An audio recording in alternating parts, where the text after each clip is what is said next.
মোটামুটি ঠিকঠাকই এসেছে, খারাপ হবে না ভালো হবে আমি কিচ্ছু জানি না আগে থাক। বলছে নিজে মোটা হবে আমাকেও মোটা করবে।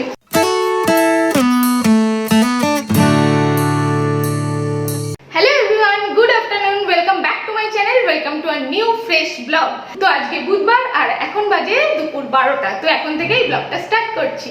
তো আশা করবো আজকের ব্লগটা তোমাদের ভালো লাগবে। তো দেখতেই পাচ্ছ আমি এখন চলে এসেছি কিচেনে আর এখন প্রিপেয়ার করব দুপুরের লাঞ্চ। আজকে অ্যাকচুয়ালি অনেকদিন পর মাছ পেয়েছি, তো সে কারণে এখন আজকে এসছে বাসা মাছ আর চিংড়ি মাছ। তো বাসা মাছ তো মুসুর জন্য কিছু একটা হবে আর আমরা একটা ভাজা টাজা কিছু একটা করব। আর মেনলি যেটা করব সেটা হচ্ছে চিংড়ি মাছ। তো চিংড়ি মাছ দিয়ে আজকে আমি একটা প্রিপারেশন বানাবো, তো সেটা আমি তোমাদের সঙ্গে শেয়ার করব। তো তার আগে আমি একদম মাছটা ধুয়ে রেডি করে একটুখানি গরম জলে তাকে ভালোভাবে ধুয়ে টুয়ে রেখে দিয়েছি। তো এখানে আমি মাছগুলোকে ধুয়ে ভালোভাবে একটুখানি গরম জলে ডুবিয়ে রেখে দিয়েছিলাম 10 মিনিটের জন্য।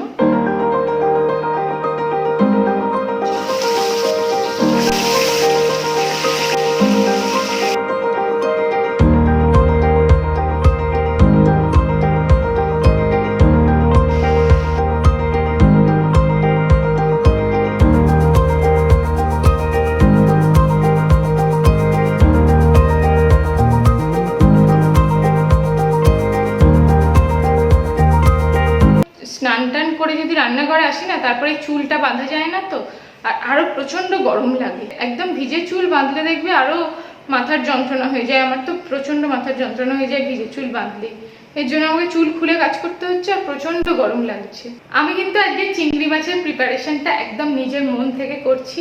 খারাপ হবে না ভালো হবে আমি কিচ্ছু জানি না আগে থাকতে। যদি ভালো হয় তবেই আমি তোমাদেরকে বলবো যে এটা তোমরা একবার বাড়িতে ট্রাই করো, আর যদি খারাপ হয় তাহলে তো প্রশ্নই নেই।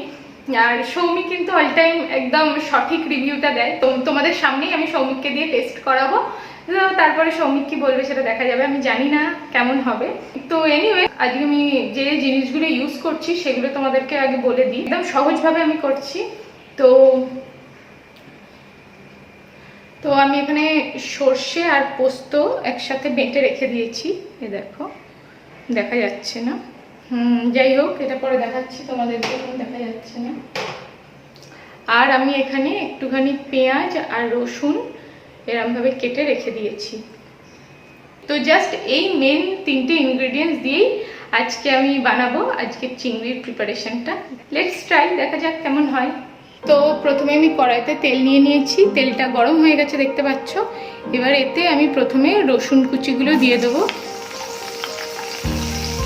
কাঁচা লঙ্কা দিয়ে দেবো, এইভাবে ছিঁড়ে ছিঁড়ে দিয়ে দেবো কাঁচা লঙ্কাগুলো একদম সিম্পলভাবে। দেন রসুনটা একটু ভাজা ভাজা হলে তখন আমি পেঁয়াজ কুচিগুলো দিয়ে দেবো।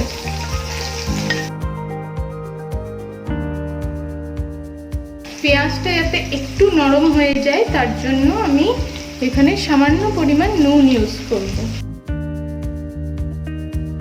এবার 2 মিনিটের জন্য একটু ঢাকা দিয়ে দেব যাতে পেঁয়াজগুলো একটু নরম হয়ে যায়। তো 2 মিনিট পরে আমি লিডটা ওপেন করছি। তো দেখো আমার পেঁয়াজগুলো মোটামুটি ভাজা হয়ে গেছে। এরপর এতে সর্ষে পোস্তর পেস্টটা দিয়ে দেবো। এটা আমি সাদা সর্ষে আজকে ইউজ করেছি। আমার কাছে কালো সর্ষেটা ছিল না, সে কারণে আমি আজকে সাদা সর্ষেটা ইউজ করেছি, সেটা বলতে ভুলে গিয়েছিলাম। দেন এতে ইউজ করব সামান্য পরিমাণ turmeric powder and red chilli powder. ব্যাস, আর কিচ্ছু ইউজ করতে লাগবে না। এবার আরও 5 মিনিটের জন্য এটা একটু ঢাকা দিয়ে দেব। তো 5 মিনিট পর এটা একটু লিডটা ওপেন করে দেখি। দেখো একদম অয়েলটা রিলিজ করে গেছে। দেন এর মধ্যে সামান্য পরিমাণ জল ইউজ করব। তো এই সর্ষে পোস্তর বাটিতেই আমি একটু জল নিয়ে নিয়েছিলাম, তো ওটা ইউজ করে দিচ্ছি। ব্যাস, এবার চিংড়ি মাছগুলো অ্যাড করে দিলেই রেডি। তো দেখলে তো একদম সহজভাবে আজকে আমি এটা রান্না করলাম চিংড়ি মাছটা। জানি না কেমন হবে খেতে, যদি ভালো হয় তোমাদেরকে অবশ্যই বলবো, তোমরা কিন্তু বাড়িতে একবার অবশ্যই ট্রাই করে দেখবে যদি ভালো হয়, ঠিক আছে?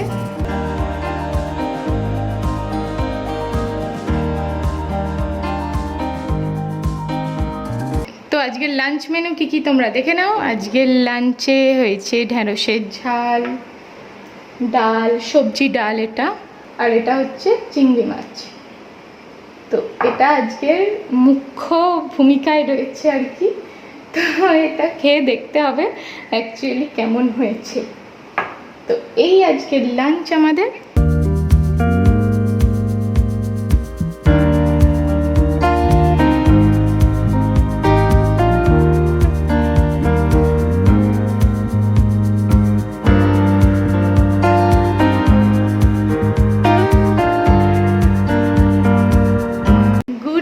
এভরিওয়ান, তো এখন অলরেডি 6টা বেজে গেছে। তো এখন আমি আবারও চলে এসেছি কিচেনে। তো এখন তো চা বানানোর টাইম হয়ে গেছে, বাট আজকে আমি একটা স্পেশাল একটা জিনিস বানাবো, মানে ট্রাই করব। সেটা হচ্ছে জিলিপি।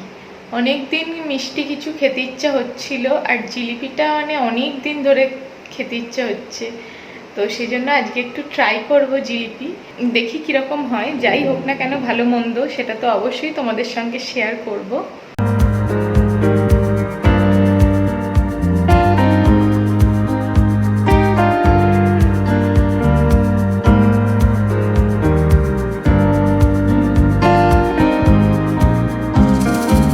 তো জিলিপি বানানোর জন্য আমি আজকে এই কাপটা ইউজ করছি। এই কাপে 1 কাপ ময়দা নেব আমি। তো দেখো, এই কাপের 1 কাপ আমি একদম ভর্তি ভর্তি করে ময়দা নিয়ে নিয়েছি। তো এটা নিয়ে নেব এখানে।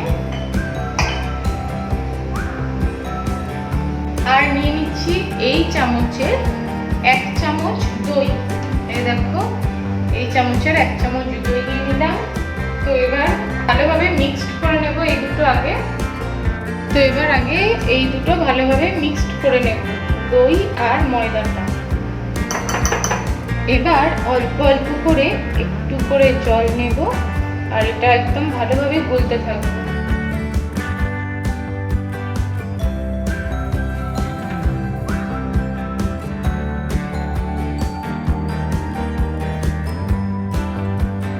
তো দেখো, এটা একদম ভালোভাবে প্রিপেয়ার হয়ে গেছে, জাস্ট এইরকম কনসিস্টেন্সিতেই থাকবে।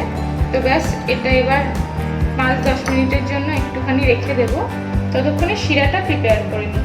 তো শিরাটা প্রিপেয়ার করার জন্য আমি এই কাপেরই 1 কাপ চিনি নিয়ে নিয়েছি, আর এর মধ্যে দিয়ে দেব 1/2 কাপ জল। তো এই যে 1/2 কাপ জল আমি অ্যাড করে দিচ্ছি। তো এইভাবে আমি শিরাটা প্রিপেয়ার করে নেব। তো দেখো, এখানে শিরাটা ফুটছে। তো এটা ফুটে যখন একদম আঠা আঠা টাইপের হয়ে যাবে, তখন এর মধ্যে আমি ইউজ করব 1/2 পাতিলেবুর রস। তো দেখো, এখানে শিরাটা মোটামুটি বেশ ভালোভাবেই প্রিপেয়ার করা হয়ে গেছে। তো এরপর এর মধ্যে অ্যাড করে দেব 1/2 পাতিলেবুর রস। এরপর এতে অ্যাড করে দেব 2টো এলাচ। তো দেখতেই পাচ্ছ একদম এটা রেডি হয়ে গেছে। তো এটাকে এবার সাইডে সরিয়ে রাখবো। তো এরপর ময়দার এই ব্যাটারটার মধ্যে ইউজ করব সামান্য পরিমাণ বেকিং পাউডার। তো ব্যাস, এটাকে আরেকটু ভালোভাবে এবার গুলিয়ে নেব, যাতে কোনো লাম্পস না থাকে এর মধ্যে।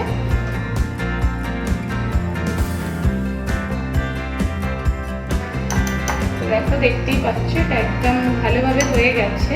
তো এরপরেই হচ্ছে মেন কাজ, সেটাই আমি বুঝতে পারছি না আমি কিভাবে করব, মানে আমি আদেও করতে পারবো কিনা সেটাই বুঝতে পারছি না। তো যাই হোক, আমি ট্রাই তো করি। তো এরকম আমার কাছে একটা প্যাকেট ছিল, তো এটার মধ্যে আমি এই ব্যাটারটা ভরে নেব।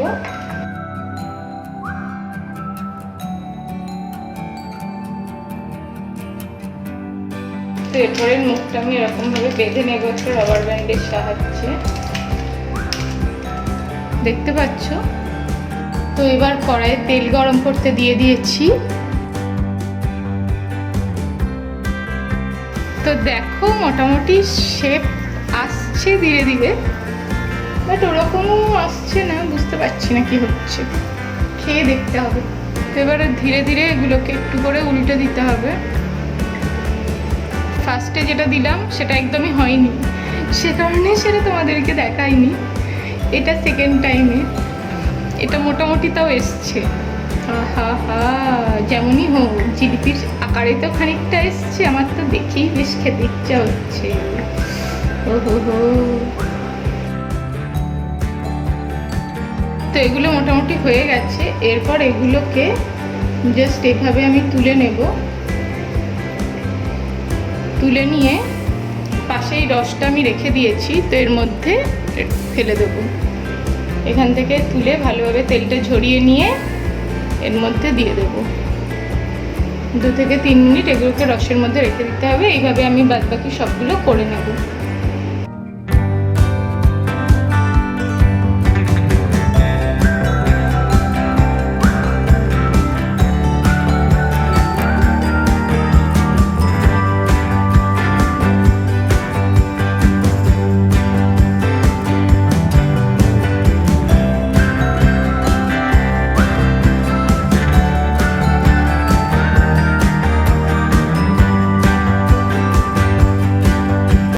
জিলিপির শেপগুলো দেখো, একটা দুটো কিন্তু ঠিকঠাকই এসেছে, যেমন এইটা মোটামুটি ঠিকঠাকই এসেছে, বাট এটা দেখো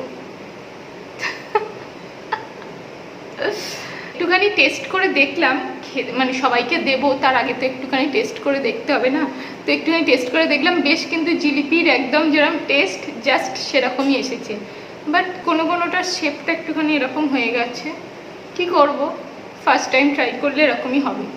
তো এনিওয়ে দাঁড়াও, সৌমিককে এখন একটুখানি দিয়ে আসি। চলো সৌমিককে দিয়ে আসি। এই নাও দেখো কি বানিয়েছি।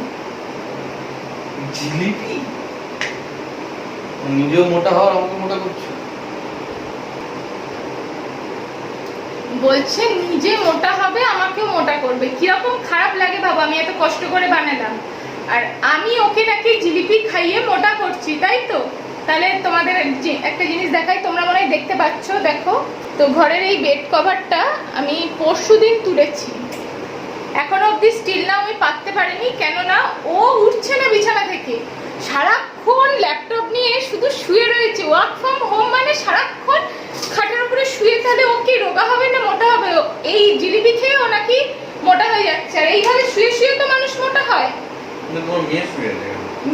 মেয়ে তো এখন এসে শুলো, ও সারাক্ষণ শুয়ে থাকবে। দেখো এক্ষুনি কি বললো, এক্ষুনি বললো জিলিপি খাইয়ে নাকি আমাকে মোটা করছি, দিয়ে বলছে আর দুটো হবে কিনা। হবে তো বটে, হবে না কেন? Thank you. এই যে বললে হেভি হয়েছে, এটাতেই কিন্তু আমার পরিশ্রমটা অনেকটা কমে গেল, যে না সবার ভালো লাগছে। সত্যি বলছি, সত্যি বলছি, তাই। এবার মা খাচ্ছে, কে বলো তো মা? খুব সুন্দর হয়েছে, একদম দোকানের টেস্ট। সত্যি বলছো? শেপটা যাই আসুক না কেন, শেপটা নিয়ে আমি আর তোমাদেরকে বেশিবার বলছি না। শেপগুলো দেখো, সবগুলো কিন্তু এরকম আসেনি, কিছু কিছু এরকম এসছে, কিছু কিছু ঠিক এসছে। তো আজকের ব্লগটা জিলিপির সাথেই শেষ করছি, আর কন্টিনিউ করছি না। তো আজকের ভিডিওটা যদি তোমাদের ভালো লেগে থাকে তাহলে ভিডিওতে অবশ্যই একটা লাইক করে দিও, ফ্রেন্ডস এন্ড ফ্যামিলির সঙ্গে শেয়ার করে দিও, জিলিপি লাইক করে দিও, আর ফ্রেন্ডস এন্ড ফ্যামিলির সঙ্গে শেয়ার করো, আর চ্যানেলটা কিন্তু অবশ্যই সাবস্ক্রাইব করে দিও যারা এখনো পর্যন্ত সাবস্ক্রাইব করোনি। আর সাবস্ক্রাইব বাটনের পাশে যে বেল আইকনটা আছে সেটার অল অপশনটা ক্লিক করতে একদম ভুলবে না, বিকজ যখনই আমি নতুন নতুন কোনো ভিডিও আপলোড করব সবার আগে তোমাদের কাছে নোটিফিকেশন পৌঁছে যাবে। So as I always said, keep smiling and always stay fit and fine. So take care, bye bye. See you in my next vlog.